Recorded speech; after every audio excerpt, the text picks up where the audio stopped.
반갑습니다. 기획경제위원회 박유진 의원입니다. 시장님 말씀 잘 들었습니다. 오늘 40분 동안 이야기할 주제 핵심어가 하나 있어요. 미필적 고의라고 다 알고 있는 법률 용어죠. 좀 재밌는 설명이 있는데요.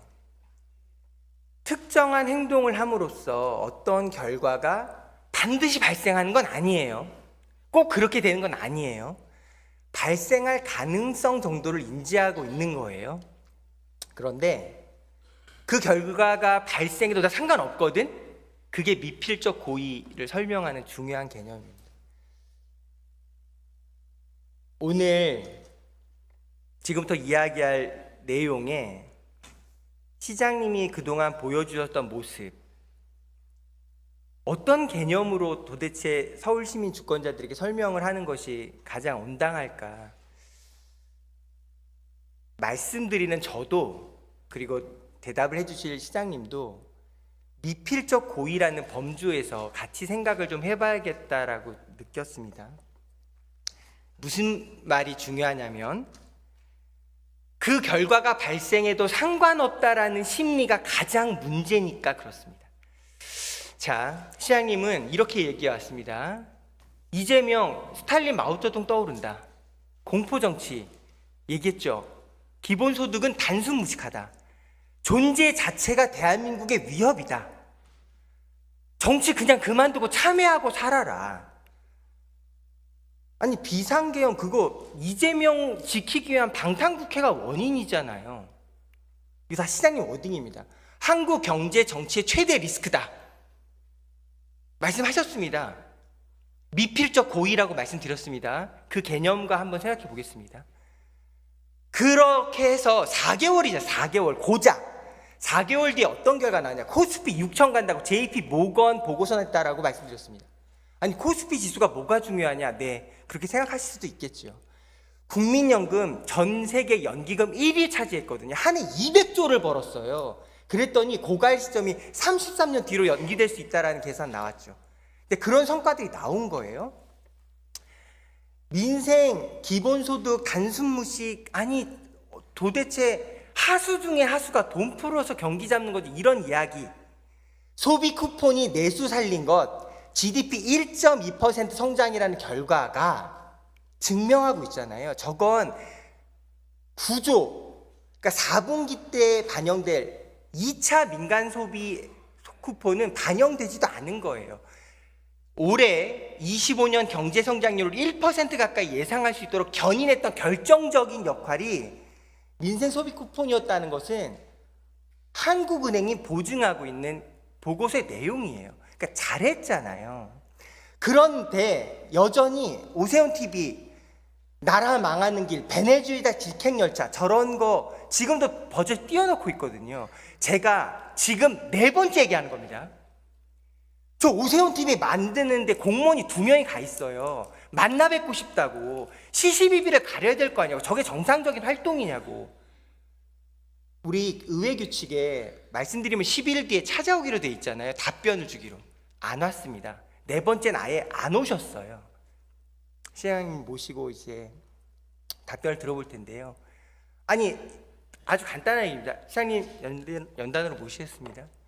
아니, 선출직 공직자가 2년에 걸쳐서 4번이나 오세훈 TV 담당자 만나서 이야기하고 싶습니다, 찾아와 주십시오라고 얘기를 하고 있는데 안 와요. 시장님, 제가 이상한 건가요? 여러 번 말씀하셨는데 들을 때마다 그런 생각을 했었는데, 그게 이미 한번 법적으로 문제가 돼서 선관위하고 논의를 해서 문제가 전혀 없다라는 판단을 받았던 걸로 전 기억을 합니다. 시장님, 지금 제가 문제 있다 없다를 판단할 위치가 아니고요. 만나 뵙고 이야기를 해야 뭔가 대화가 될 거 아닙니까? 와달라고 4번을 공식 요청을 했는데 안 오는 것. 서울시 총무과장님 답변이 찾아오셔서 아니, 자기도 모른대요. 아니, 제가 그래서 질문을 저희가 기조실 행감 때도 요청드렸거든요. 답변이 없어요. 안 오세요. 그래서 시장님께 여쭤보는 겁니다. 찾아와 달라고 만나겠다 얘기하는데 지금 합법 불법 말하는 게 아니고요. 와서 만나게 하는 건 아니, 문제가 어려운 일이 없는데. 아니겠죠. 문제가 없는데 그러니까 자, 시장님 답변은 4번이나 공식 요청했음에도 불구하고 문제가 없으니까 안 만나도 된다 이렇게 답변하신 거라고 이해하면 됩니까? 그렇습니다. 굳이 찾아가서 설명드릴 내용도 없고 이미 공식적으로 다 해명을 해서 네, 문제가 아까 제가 좀 없다고 전에 밝혀졌는데 미필적 고의라는 이야기가 오늘의 주제어라고 말씀드렸습니다. 자, 한강버스부터 이야기해 보겠습니다.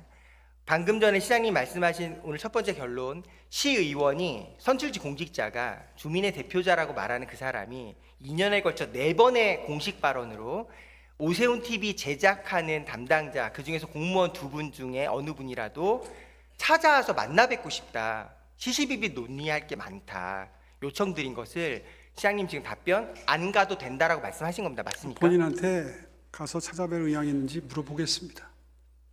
지금까지 항상 일을 그렇게 해오셨던 건가요? 그렇게 해야죠. 본인이 싫다고 하면 안 가도 되는 겁니까? 본인의 의견을 존중을 해야죠. 지금 우리가 그러니까 지금 네. 예. 그러니까 본인의 의견을 아니, 존중해야 본인이 된다라는 위법한 행위를 했으면 의원님도 찾아뵙고 아니 지금 위법 불법을 논하자는 게 아니잖아요. 아무 문제가 없다는 게 밝혀졌는데 아니 알겠습니다. 한강버스 시간이 귀하니까요. 예, 아마 이걸 보고 계시는 시민분들이 판단하실 거라 생각합니다. 23년 1월 16일이에요. 시장님이 직접 말씀이었습니다. 메타버스 전 세계 최초 서울시 도입 60억 날리고 문 닫았죠. 근데 이거 지금 아니 어떻게 그런 일을 할 수 있습니까? 시민의 혈세 60억이 얼마나 피가 떠 이런 얘기 안 합니다. 저는 그리고 많은 선출 공직자가 그리고 서울시를 관심으로 지켜보는 주권자 모두 많은 분들이 특별히 문제 삼지 않을 거라고 저는 생각합니다. 왜 그럴까요? 할 만한 도전이었다고 볼 수 있거든요. 메타버스 플랫폼 만들어서 지자체가 비대면 시대에 뭔가 해보려고 하는 거 이해할 수 있잖아요. 그러니까 저런 것은 얼마든지 의욕적으로 도전했고 더 문제가 크게 벌어지기 전에 바로 중지한 거 서울시의 용단이다 이렇게 볼 수도 있을 겁니다. 그런데요, 한강버스는 좀 달라요. 보이시죠? 23년 지금부터 2년 전입니다. 4월 달에 우리 모두가 다 기억할 겁니다. 김포 골드라인에 가다가 사람이 숨이 막혀 실신하는 일들이 벌어졌어요. 원희룡 장관과 직접 두 분이 만나시기도 하셨죠. 해법을 찾자. 그때 나온 얘기입니다. 리버버스라고 있다. 이거면 골드라인 문제 지금 해결할 수 있다. 23년 4월 달의 얘기입니다. 직접 말씀하셨습니다. 그래서 나중에 가능합니다. 24년 한 해가 지나서요. 24년 2월 달에 시장님이 직접 기자회견에서 발표하신 내용입니다. 선언한다. 런던 우버보트를 포함해서 다 살펴봐 왔고 그래서 우리는 친환경 수상 대중교통 할 수 있다 하셨습니다. 이거는 9년 전에 심의 보류로 중단됐던 사업이었어요. 9년 전에는. 그때 이걸 23년도에 다시 투자 심의 진행할때요. 회의록에 이렇게 나와 있습니다. 이거 너무 창피한 대안이다. 화면 보시면 됩니다. 이거 너무 부끄러운 일이다. 보도되면 우리 정말 부끄러운 일이다. 왜 그럴까요? 이거 선착장만 투자 심사했어요. 한 대에 30억으로 책정된 거 지금 55억까지 늘어났죠. 그런 거는 아예 빠져서 투자 심의 받았거든요. 그러니까 그런 식으로 통과됐다라는 거 해서 억지로 우겨서 됐어요. 그래서 이렇게 말씀하십니다. 속도 20노트, 17노트 가능하다. 자신한다. 이 시장님 직접 말씀하신 겁니다. 시간 때문에 그냥 화면으로 설명드리는 거예요. 그래서 결과 마곡의 잠실까지 급행은 54분, 일반은 75분. 지금 시장님 우리 어떻게 보도 설명 몇 분이라고 설명하고 있나요? 그건 정확히 기억 못하겠고요. 지금 12노트로 다니고 있습니다. 2시간 7분입니다. 일반은. 마곡에서 잠실까지 2시간 7분이에요. 근데 이 2시간 7분도 저희가 한강버스 다 타봤잖아요. 나가는 출구가 제한되어 있거든요. 말 그대로 출퇴근 시간이라 가정하고 나가는 출구 한 곳에 나가는 사람이 몰리거나 들어오는 사람이 몰릴 때 이 2시간 7분은 더 달라질 수 있어요. 더 늘어날 수 있어요. 그러니까 자, 지금까지 말하는 걸 한 줄 결론. 2시간 7분이 걸리는 버스를 만들었다는 겁니다. 네. 예. 그랬더니 시장님은 이렇게 국감에 설명하셨습니다. 아니, 대중교통에서 꼭 속도가 중요합니까? 예. 뭐 그것도 좋은 의견이라 생각합니다. 그렇게 말씀하실 수 있습니다. 문제는요, 어떤 시민도 출퇴근에 2시간 7분이 걸리는 버스도 대중교통의 버스지라고 동의하기는 쉽지 않다는 겁니다. 왜 그럴까요? 그 버스는 버스 준공영제에 따라서 시민의 세금으로 적자를 메워줘야 되거든요. 시장님은 어떤 사업 구조를 만들었냐면, 잘 되면 서울 시민 모두가 행복한 거예요. 잘 안 되잖아요. 버스라고 규정했기 때문에 조례까지 바꿔서 여기에 보조금 지원할 수 있도록 만들었기 때문에 사업이 망하잖아요. 버스 사업 적자는 시민의 세금으로 메꾸게 구조를 만들어놨어요. 볼게요. 이미 서울시는 시운전 때 속도 미달이라는 걸 알고 있었어요. 숨겼죠. 그러니까 기자회견에서 시장님께서 최대 20노트, 17노트를 시장님이 공언하신 내용이에요. 지금 얘기 12노트입니다 라고 얘기합니다. 아까 제가 계속 미필적 고의라는 핵심어 가지고 설명드리고 있습니다. 하루 5,200명 이상 운영한다. 출자금 100억 중에 49% 이크루즈 지분을 산다. 지금 이크루즈 지분 49% 갖고 있는 한 주식회사 한강버스입니다. 이크루즈 얼마 냈나요? 총 합계가 100억이니까요. 아마 비율로 하면 49억을 냈겠죠. 49억 냈습니까? 뭐 정확히 모릅니다. 우리 한강사업비 전체 1,700억이라 얘기합니다. 200억은 우리가 서울시가 썼던 세금이고요. 그냥 시장님께서 그렇게 강조하셨던 민간 기업으로서 사업비 1,500억을 가져왔어요. 저 비율대로 51대 49의 한강버스라면 당연히 서울시가 내는 세금 200억을 제외하더라도 1,500억의 49%는 이 크루즈가 내는 게 당연하죠. 그렇죠. 현실은 어떻죠? 안 내죠. 그러니까 이제 앞으로 비중이 낮아질 수밖에 없죠. 시장님, 남의 일입니까? 수익을 내더라도 가져갈 자격이 없죠. 지금 일이 진행되는 과정에 있고요. 과정에 있기 때문에 다 말씀드리기는 어렵지만은 앞으로 바뀌게 되겠죠. 지분 구조가. 그러니까요. 시장님 말씀은 다 듣고 보면 이렇습니다. 말할 때 모든 거 지키는 사람이 어딨냐라는 정서에서 출발해요. 사업하다 실패할 수도 있습니다. 메타버스 60억 날리는 거 문제 삼지 않듯이. 근데 지금 보시는 것처럼 저렇게 기자회견 할 때마다 시장님이 공언을 해요. 이렇게 진행된다, 이런 속도로 간다, 이렇게 적자 난다. 그 말을 믿고 시민분들은 한강버스를 기대하고 지켜봐 왔죠. 근데 결과가 달라지면 시장님은 ING 중입니다라고 답변하고 계세요. 네. 보겠습니다. 24년 10월 달에 서울시 교통혁신 시작된다. 시장님이 단언했어요.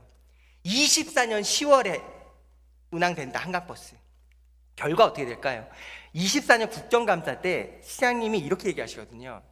여러 국회의원들이 한강버스에 대한 우려, 걱정을 막 이야기합니다. 왜냐하면 24년 10월에 한다고 했는데 그때까지 된 게 없거든요. 근데 저 답변이에요. 이거 다 시의회에서 조사했던 일이고 나왔던 얘기고, 그래서 우리가 감사를 시켰다, 서울시에. 그랬더니 아무 문제가 없다. 그러면서 이렇게 또 얘기합니다. 내년 봄이 언젠가요? 25년 봄이에요. 올해 봄입니다. 내년 봄에 운행 시작된다라고 단언하셨습니다. 그 결과를 가지고 건설적인 토론하자. 예, 결과를 가지고. 네. 그래서 당당하게 설명했다. 확신한다. 이 시장님의 말씀이에요. 한강버스는 어떻게 전향됐냐? 9월로 또 연기됐죠. 한강버스는 모두 몇 번을 연기한 거냐? 24년 2월 달에 기자회견을 시장님 선언합니다. 24년 10월에 운행한다. 그런데 배도 안 만들어지고 문제가 투성이었어요. 국감에서 내년 봄에 운행한다. 6월이 돼서 여름에 운행한다. 배가 안 만들어서 9월에 운행한다. 그래서 9월 18일에 운행하게 된 겁니다. 시장님, 저는 22년차 회사원이었습니다. 1,700억이 들어간 저런 사업에 운항기를 4번을 연기해서 1년 뒤에 겨우 운항을 했다가 한 달 뒤에 한 달 무기한 연기했다, 한 달 운항 정지했다가 지금 강바닥에 배가 얹혀서 운행을 멈추는 이런 일들을 벌어지는 일을 진행한 사업 책임자가 있다고 가정해 보겠습니다. 회사 정상적으로 다닐 수 있을까요? 이렇게 설명을 드리겠습니다. 뭘 필적고의다 이런 어려운 용어까지 쓰시는데요. 당시만 하더라도 저는 계속 그렇게 보고를 받고 있었거든요. 지금 배가 건조 중에 있습니다. 언제까지는 가능할 것 같습니다. 아, 그런가 보다. 알고 있는 상태에서 저렇게 말씀을 드리는 거죠. 그게 어떻게 미필적 고의하고 관계가 있습니까? 시장님께서 제가 기대했던 아니 제가 밑에서 보고받은 거하고 다른 내용을 얘기했으면 미필적 고의라고 할 수가 있어요. 제가 시장님과 가장 많은 시정 질문을 해온 어떤 선출직 공직자가 되었는데요. 시장님과 답변을 하고 나서 느끼는 늘 소감이 이런 소회가 남아요. 시장님의 말씀은 늘 그 순간에 맞아요. 틀린 말씀을 하시지 않습니다. 제가 일부러 거짓말하지 않죠. 그렇죠. 일부러 거짓말하는 선출직 아니 공직자는 저는 없겠죠. 보고받은 대로 해서 문제가 잘못되면 뭘 해야 할까요? 선출직 공직자는 잘못을 인정하고 사과를 하고 대안을 이야기해야죠. 이렇게 되는 보고받은 거죠. 대로 얘기했으니 할 일 다 했다라고 말씀하시는 게 지금 말이 왜 됩니까? 늦었는지 원인을 물어보셨나요? 저한테? 시장님이 하겠다고 해서 결과를 시장님이 가지고 지금 약속한 말씀하시는 내용이고 건데. 시장님의 결과로 강바닥에 멈춘 거예요. 근데 어떤 말씀을 기대해야 된다는 거죠? 제가 보고받은 바에 의하면 이번 사고는 또 항로를 이탈한 거고요. 그건 휴먼 에러죠. 이번 사고는 그걸 거기다 갖다가 또 예를 드시는 건 적절치 않고요. 지금 사업 늦어진 거를 한참 말씀하셨으니 왜 늦어졌는지 물어보시면 제가 성실하게 왜 늦어졌는지 너무나 잘 알고 있죠. 그거 다 하시면서. 아니 너무나 늦어진 걸 모르는 게 중요한 게 아니고요. 다 알고 있는데요. 한강버스 중요한 누가 하겠다고 것은- 한 겁니까? 중요한 것은- 한강버스 원한 시민이 대관절 몇 명이나 있습니까? 중요한 한강버스 2004년 10월에 운항한다라고 선언한 사람도 시장님이고 지금 강바닥에 멈춘 한강버스의 책임자도 시장님이에요. 아니, 그래서- 근데 시장님의 말씀은 보고받은 대로 설명했고 난 거짓말하는 게 아니다. 그러면 시민들이 네 거짓말하지 않는 시장님 기다리면 되겠습니다라고 시민들의 마음이 그대로 잔잔할까요? 그래서 그렇지 않잖아요. 늦어지는 거에서도 대해서도 몹시 송구스러운 마음이고 원래 예정대로 진행이 안 됐던 것에 대해서도 송구스러운 마음인데 그게 왜 갑자기 이번에 바닥 걸림 현상에 대한 이야기로 튀는지 저는 이해를 못 하겠고요. 아니요. 늦어진 데는 다 이유가 있어요. 시장님 바닥 걸림 이야기 저 강조하고 싶지 않았습니다. 아마 그 바닥 걸림 이야기 지금 남아 있는 시정 질문에 여러 의원님들이 네. 많은 준비하셨거든요. 네, 물어주세요. 23년에 시장님이 런던 갔다 오시면서 좋은 해안이다라고 발견해서 24년 10월에 운행한다라고 단언해서 그렇게 24년 10월로 운행한다라는 결과를 박아놓고 역순으로 언제까지 선착장 만들어야 된다, 언제까지 배 나와야 된다, 그런 식으로 일이 진행되니 결과 어떻게 된다고요? 한 대에 29억으로 책정된 배가 55억이 됐어요. 그런데도 우리는 할 말이 없어요. 왜요? 만들 수 있는 데가 거기밖에 없다고 해서 끌려다니고 있거든요. 세상에 그런 사업을 진행하는 민간에 열심히 회사 다니는 사람들이 있을까요? 없습니다. 시장님이 하겠다고 하고 시장님이 보고받은 대로 얘기했다고 해서 나온 결과를 그대로 지금 말씀드리고 있는 겁니다. 이거 책임 누가 져야 됩니까? 근데 시장님은 송구한 마음은 있다라고 얘기해요. 송구한 마음이 서울 시민 1000만 주권자에게 대관절 몇 번이나 제대로 전달됐다고 생각하십니까? 아니 아파트를 짓는 거로 예를 들어 봅시다. 평당 건설비가 600만 원의 시절이 있었어요. 근데 평당 건설비가 1000만 원이 들어요. 그거를 누가 책임져야 됩니까? 시장님 갑자기 아파트 이야기 하셔서 일을 해보니 그동안에 인건비가 오르고 자재비가 오르고 시장님. 조선업계의 사정이 있고 시장님 그런 사정들을 다 반영해서 단가가 올라간 건데 제가 오늘 이제 와서 무슨 미필적 고의를 얘기하십니까? 미필주고 얘기한 건 바로 이런 겁니다. 시장님은 9월 달에 이렇게 얘기했어요. 민주당 진짜 딱하다. 한강버스 긍정평가 대가 노심초. 저런 시장님의 워딩이 시민분들의 마음에 어떻게 비치겠습니까? 저거 민주당 욕했다고 제가 발끈하는 게 아니에요. 저런 워딩이 송구하고 죄송하다는 시장님의 표현인가요? 그걸 여쭤보는 거예요. 이거 사업 책임자가 누굽니까? 누가 원해서 시작했고 어떤 과정으로 지연된 당사자의 책임자가 누구죠? 왜 민주당에서는 계속 저게 제 개인 시장님은 이해관계에 의한 사업이라고 이렇게 자꾸 이야기하십니다. 정의를 대통령 하시죠? 전 시장님까지 대통령까지 모셔서 이렇게 얘기를 해요. 일을 안 해본 사람들이 이해를 못한다. 한강버스 없는 한강 상상할 수 없는 시대 만들겠다. 맞습니다. 그렇게 성공하셨어요. 한강버스 없는 한강을 이제 상상할 수 없죠. 그 각각의 평가는 다시 뒤로 하겠습니다. 오늘 할 이야기가 많으니까요. 한강버스 정리하겠습니다. 제가 오늘 저런 말씀드릴 게 많은데. 이야기를 한 이유는 DDP라고 하는 성공적인 사업을 할 때도 민주당은 이런 식으로 현미경을 들이대고 반대하고 그리고 힘들게 했습니다. 세비섬은 완성을 해서 넘겨줬는데도 문을 닫아 걸었어요. 시장님, 그런 민주당이기 때문에 저런 표현이 나오는 겁니다. 시장님 다시 주제로 한강 다시 르네상스는 가보겠습니다. 찬성했습니까? 한강버스 저 잘 되기를 누구보다 기도했던 의원님은 사람이고요. 그러실지 모르지만 그동안의 행태를 보면 한강버스 정리하겠습니다. 시간이 굉장히 귀하잖아요. 한강버스는 대관절 뭐가 문제냐? 오늘따라 왜 이렇게 저한테 말할 기회를 안 주시죠? 시장님, 오늘 질문 시간 아까부터 본론으로만 이야기해도 시간이 되게 모자라거든요. 양해해 주세요. 한강버스 정리하겠습니다. 한강버스는 뭐가 문제냐? 한강버스는요.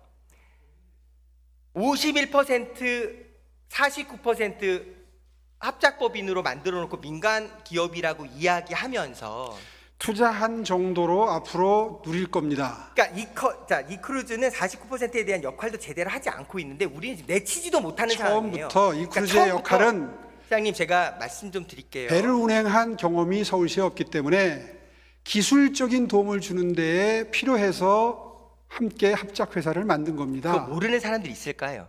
그런 좋은 이유, 필요한 이유들로 다 명분으로 시작해서 왔잖아요. 그런데 한강버스를 정리하면 이런 거예요. 시장님은 구조를 딱 만들어놨어요. 민간 기업이라는 포장으로 한강과는 아무 상관없어 보이는 SH가 출자해서 876억을 대여하게 하고 담보도 없이 왜 그걸 믿고 은행에서는 500억을 빌려서 1,500억 그러면 사업의 재정을 대다수를 투입해야 더 만들어 좋습니까? 놓고요. 시민 세금을 투입해서 사업을 했어야 됩니까? 한강버스 정리 잘 들어주세요.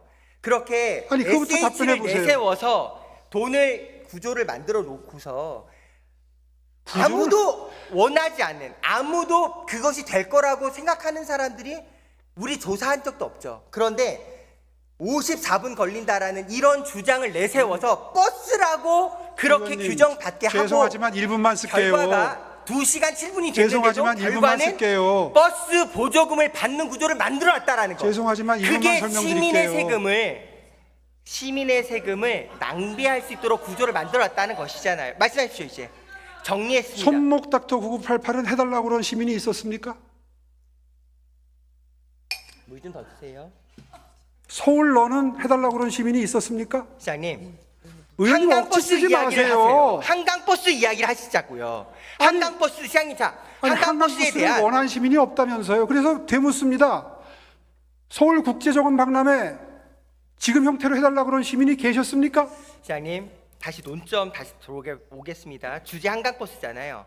한강버스에 왜 대해서 그거를 저 개인사로 치환하십니까? 54분이라고 약속했던 시장님의 말씀이 일을 2시간 하다 보면 7분이 됐는 거에 대한 시장님의 의견 얘기해 주십시오. 일을 하다 보면 원래 예정대로 되는 사업이 있고 늦어지는 사업도 있고 뜻하지 않은 부작용이 나는 사업도 그거 있습니다. 모르는 사람이 있을까요? 지금 저는 그런데 이렇게 얘기했습니다. 미필적공이란 말씀 드린 이유. 뭐가 일은 잘 될 수도 있고 미필적공입니까? 잘 안 될 수도 있어요. 그러니까 메타버스 60억 날린 것 같은 거는 문제 특별히 삼지 않죠. 아니, 그러나 그건 고맙습니다만은 한강버스는 다르잖아요. 시민의 생명과 안전이 뭐가 직결된 다릅니까? 문제잖아요. 지금 시민들은 메타버스 망하는 거랑은 다르죠.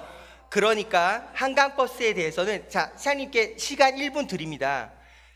54분으로 공원에서 버스라고 규정받아서 보조금도 탔을 수 있는 구조까지 만들어서 시작한 한강버스가 네, 1분 내 2시간 7분이 됐잖아요. 1분 내에 말씀드릴게요. 송구한 시장님의 마음 표현하실 수 있는 시간 1분 드리고 드리겠습니다. 싶은 말씀은 많지만 다 생략하고 간단히 말씀드리겠습니다. 6개월만 기다려주세요. 1분 안 써도 됩니다. 제가 사업이 한창 진행 중에 현미경 들여다보고 현미경을 들이대서 따지면요 여러 가지 지적사항이 나올 수 있습니다. 민간 기업에서도 그렇게 일 안 합니다. 결론이 나올 때까지 기다려줍니다. 민주당 기다려줬습니까? 시장님 이제 저 말씀드리겠습니다. 저는 지금 시장님이 말한 거 왜 다 하나도 안 지켜지고 망했냐를 따지는 게 아닙니다. 제가 미필적 고의란 말씀드린 이유는요, 일은 잘 될 수도 있고 안 될 수도 있다라는 거 알고 있는 건 대한민국의 모든 국민의 상식 아닙니까? 시장님의 애티튜드, 시장님의 태도, 시장님의 자세를 여쭙는 겁니다. 그리고 건의드리는 겁니다. 일은 잘 될 수도 있고 잘 안 될 수도 있는데요, 다 시장님이 공언했던 약속이에요. 내년 봄에는 운행한다. 24년 10월에 운행한다. 그러니까 그런 일들이 안 됐을 때 왜 시장님은 절절하게 상황을 설명하고 시민들에게 동의받고 시민들의 마음을 어루만져 주지 않았습니까? 그걸 따지는 민주당 의원들을 다 탓해왔던 시장님입니다. 진수식에 오지 않았다, 한강버스 망하기를 고사지는 사람들 같다. 시장님은 그런 태도로, 그런 자세로 저희와 소통해 오셨어요. 그걸 말씀드리는 겁니다. 한강버스 잘 될 수도 있고 안 될 수도 있습니다. 민주당과 이런 문제로 근데 그걸 저희가 거는 민주당 사람들이 한강버스 잘 안 되기를 고사지냈습니까? 왜 그렇게 말씀하시죠? 저는 서울 시민을 바라보고 일을 합니다.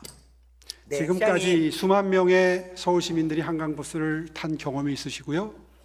저희들이 그분들께 받은 한강버스 탑승 후기는 85%가 만족입니다. 시장님, 저도 한강버스 타봤는데요. 물론 많이 저 부족합니다. 한강버스 타보고 네, 감동받았어요. 아, 이거 만든다고 정말 고생 모두가 많이 했다라고 생각했고요. 한강버스 잘 되길 바래요. 한강버스는 잘 돼야 될 사업이에요. 왜냐하면은 감사합니다. 모든 공공자산에서 필요하다고 생각하는 거 동의하는 시민들도 있고요. 만들었으니 잘 해야죠. 근데 그 잘 해야 된다라는 건 말 그대로 30분 주파, 54분 주파 같은 게 실현될 때 미리 사전에 안전점검 다 해서 문제 생기지 않는다는 거 확인을 거쳐서 시민들에게 단단하게 준비된 모습으로 펼쳐지는 것을 전제로 얘기하는 겁니다. 생각해 보십시오, 시장님. 시장님만이 24년 10월을 주장했고, 시장님만이 내년 봄을 단정했고, 시장님만이 아무 문제 없이 대중교통으로서 버스다라고 시장님이 정의하신 거예요. 결과가 아니잖아요. 그럼 뭐가 필요합니까? 이 문제에 대해서 왜 이런 과정이 잘못됐는지 시장으로서 책임을 통감하고 어떻게 달라지겠다는 모습을 소상히 설명해야죠. 근데 시장님의 말씀은 다 남 탓입니다. 보고받은 대로 얘기했고 난 거짓말하지 않았고 이거 잘 안 되게 고사지는 사람이 남 있는 탓입니까? 민주당. 아니 알겠습니다. 이렇게 아니, 하고요. 의원님이 제 자리에 있어도 그렇게 말씀하실 수밖에 없잖아요. 아니요, 저는 이렇게 얘기할 거예요. 해당 부서에서 그때까지 내년 된다고 봄에 하는데 내년 봄이라고 제가 단정했어요. 국감 때 얘기했어요. 내년에 이 국감 현장에 와서는 다른 얘기 할 거라고. 근데 안 됐잖아요. 그러면 정중하게 사과하고 마음을 구하면 됩니다. 시장님이 이명박 대통령과 인터뷰할 때도 말씀하셨잖아요. 솔직한 게 최고라고. 솔직하셨습니까? 아니, 한강버스가 4번에 걸쳐서 연기되고 배 29억짜리가 55억으로 점핑될 때 서울시는 아무 말도 못하고 끌려가는 이런 모든 상황 책임자가 시장님이에요. 그런 잘못에 시장님 어떤 절절한 사과가 있었나요?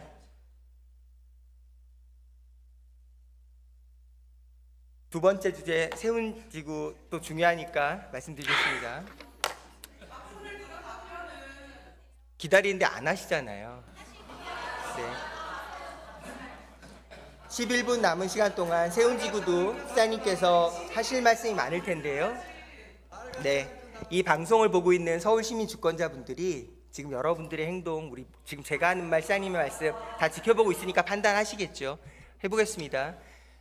종묘는 저렇게 창덕궁과 붙어 있습니다. 굉장히 놀라운 구조고, 그래서 우리가 창경궁, 창덕궁 이어지는 저 길 연결하는 것도 엄청 자랑스럽게 생각하는 큰 일을 한 거죠.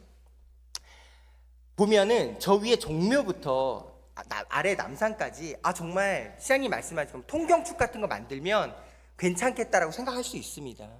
그래서 저런 멋있는 조감도 말씀하셨었죠. 그런데요, 지금 저렇게 저 가운데 있는 게 종묘잖아요. 서울시가 얘기했던 조감도들은 늘 저런 식이었어요. 아까 시장님께서 보여주신 화면이 그래서 의미가 있을 텐데요. 문제 지금 나오는 건 저 빈 땅입니다. 이미 싹 밀어버렸잖아요. 저기는 4지구죠. 2, 3, 4, 5, 6-에서 저렇게 나와 있는 게 지금 우리가 개발해야 될 곳입니다. 지금 4지구는 뭐 170m 이렇게 이야기하지만 저렇게 지도에서 보면 저렇게 직관적으로 종묘 광장공원 나오면 길 하나 두고 나와 있는 곳이잖아요. 거길 이미 밀었단 말이에요. 자, 볼게요. 저 화면입니다. 지금 저 작은 동그라미가 외대문이죠. 네. 외대문에서 보는 시선도 의미가 있겠습니다만 저 뒤에 있는 정전에서 보는 게 메인이잖아요. 저렇게 빈 땅을 지금 두고 있어요.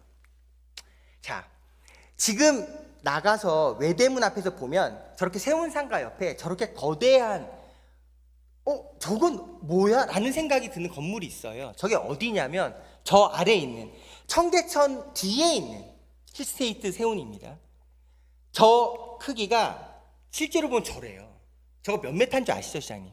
몇 메타인가요? 정확히 모릅니다. 예, 약 90m입니다. 90m 정도 되는 게 청계천 뒤에 있는데요.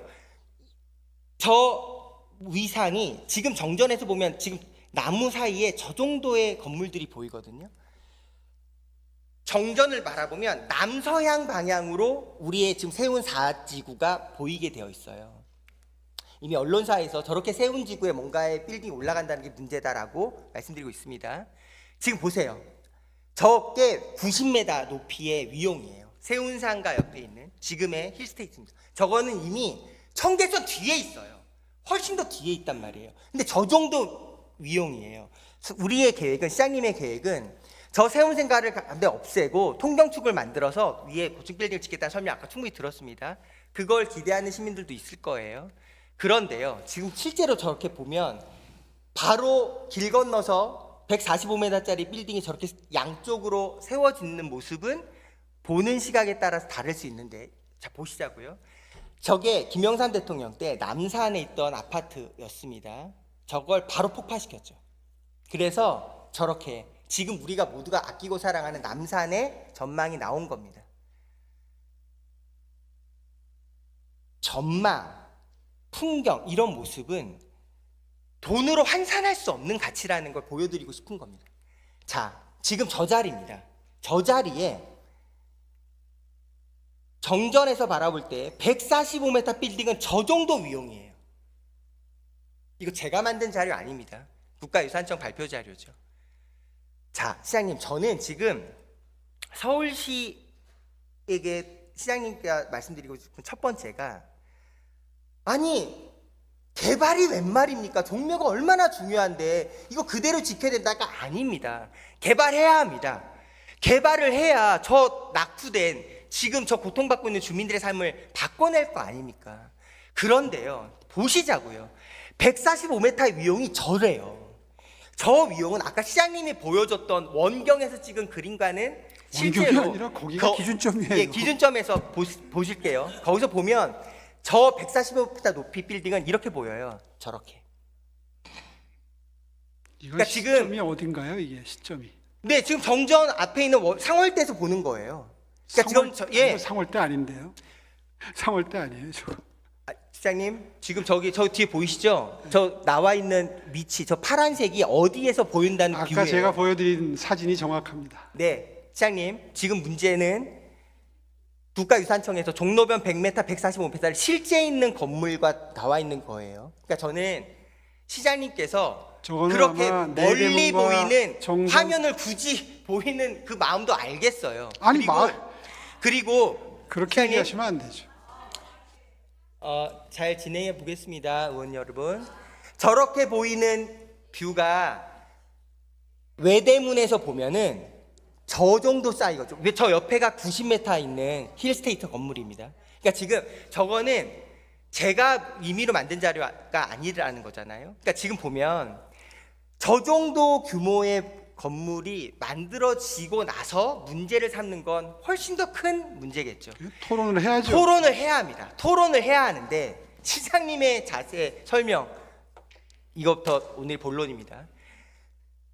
지금까지 얘기만 듣고 보면 세운상가에 대해서는 완전히 버려주고 아무런 계획도 없다가 지금 열심히 하려고 하는데 왜 방해인 거냐, 유산을 핑계로처럼 들리는데 그게 아니죠. 보시는 것처럼 이미 2018년에 사업시행계획 통과됐고 2020년에 관리처분계획 인가됐어요. 무슨 말이냐? 저 계획대로 진행됐으면 2023년에 세운 4지구 개발 완공된 겁니다. 달라진 거 딱 하나, 21년도 경제성이 없어서 진도가 안 나가요. 21년도 4월 달에 오 시장님이 당선돼서 계획을 틀어낸 것밖에 없어요. 시장님, 제가 질문 드리겠습니다. 저렇게 서울시의 계획이 관리 계획이 없는, 말씀하신 것처럼 계획성이 없다라고 말할 때 왜 땅부터 23년도에 철거 완료가 된 걸까요? 박원순 시장님 때 원래 계획을 전부 다 취소를 해놓으셨어요. 그래서 그 계획을 살려내는데 2, 3년이 걸린 겁니다. 건물 철거를 박원순 시장이 한 겁니까? 세운 4지구 땅 전체 민 걸 박원순 시장님이 하셨어요? 철거는 최근에 이루어졌는데 최근에 이루어졌죠. 제가 질문 드린 거 철거하기 이거예요. 전에 철거가 이루어진 것이 모든 계획이 확정됐다라고 잡히면 철거를 해야 상식적인 거잖아요. 네. 계획이 철거된 이후에 변경돼서 문제라는 거예요. 이 화면을 볼게요. 계획이 계속 변경 절차 중에 있었어요. 예, 시장님, 나중에 저랑 같이, 변경된 게 아니라. 시장님, 저랑 같이 준비된 화면 보면서 같이 토론해 보겠습니다. 시장님 33대 33대 34대 하셨을 때 그때 세워놓은 계획이 대통령이 이명박 대통령이었고 유인촌 장관이 문체부 장관일 때 보세요. 2009년도 촉진계 고시 때 용적률 850% 줘서 36층까지 해서 저렇게 조감도 나왔었잖아요. 저거 이명박 대통령 유인촌 장관 시절입니다. 그런데 잘 계획이 안 됐죠. 왜 안 된 건가요?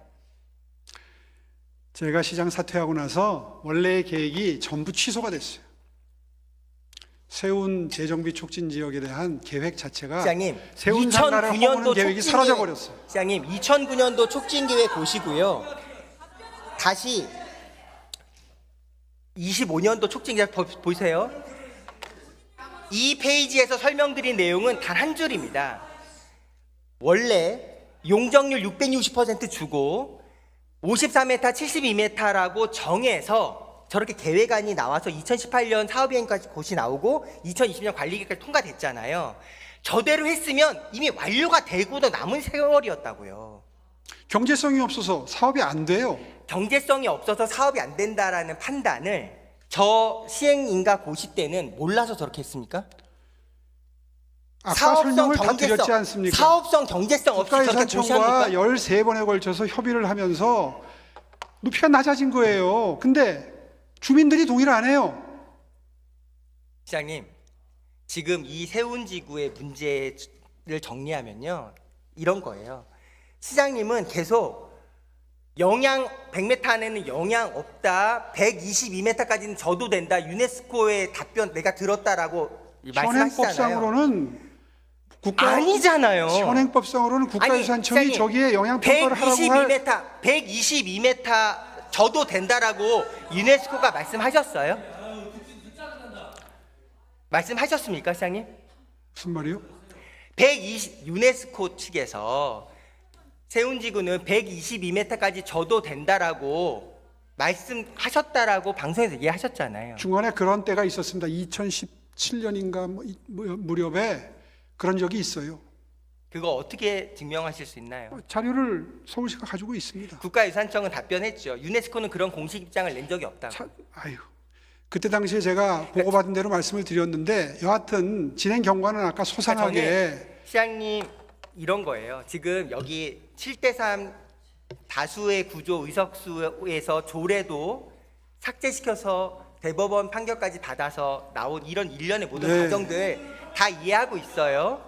다 이해하고 있는데요. 지금 문제는 세계문화유산 얘기에 대해서 시장님의 워딩이, 제가 아까 미필적 고의 얘기했잖아요. 그런 오해를 자꾸 불러일으키는 말씀을 하고 계시다는 거예요. 왜 그러야 합니까? 말씀하신 것처럼 저렇게 보호구역 밖에도 나오죠. 시야를 해칠 수 있는 고층 건물이 인근에 들어서지 않을 수 있는 보장을 원한다. 저 95년도 유네스코 유산 등재될 때 나온 문서예요. 월권이지요. 아니, 그러니까 저런 사실이 있잖아요. 권고가 있는 걸 왜 없다고 얘기하시냐고요. 그 질문입니다. 뭐 그때 진행 경과에 따라서 그러니까 서로 그때- 유리하게 인용할 수 있는 것들이 있는데요. 전체적인 흐름은 아까 김균하 의원님 질의 답변 과정에서 소상하게 다 설명을 드렸습니다. 네, 소상하게 설명 들은 거 저도 잘 들었습니다, 시장님. 네. 저는 이거 하나를 남기는 겁니다. 시장님이 말씀하신 답변이 실체가 아닌, 사실이 아니라는 것이 저렇게 드러날 때는 시장님은 바로 내가 잘못할 수 있었다, 이거는 내가 틀렸다, 사과한다, 같이 얘기하면 되는 일입니다. 왜 그렇게 안 해서 자꾸 오해를 더 부도록 그 만들고 말 있냐는 때문에 말씀입니다. 오해가 생긴 건 아니라고 생각하고요. 네, 시장님 말씀하십시오. 시간 다 듣.